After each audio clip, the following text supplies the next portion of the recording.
Mina olen Joonas, tulevane külmutusseadmete mehaanik.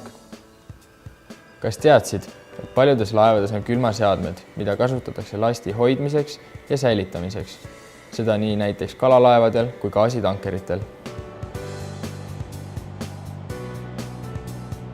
Kõigis kaasaegsetes äri- ja eluhoonetes on kasutusel hulgaliselt kliimaseadmeid, konditsioneere ja soojuspumpasid.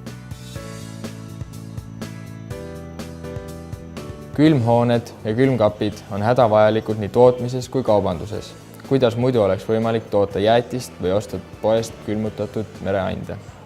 Kõiki neid külmaseadmeid paigaldada, hooldada ja parandada oskavad külmamehaanikud, kes on vajalikud nii laevadel kui maal. Mereakadeemias on külmaseadmete mehaanika eriala üliõpilastel tagatud vormiriietus ning tasuta söök 3 korda päevas. Õpingute jooksul läbime ka 1-aastase meresõidupraktika. Mereakadeemia külmamehaaniku diplomiga on mul võimalik karjääri teha kliimaseadmetega tegelevates ettevõtetes või töötada laevadel üle kogu maailma.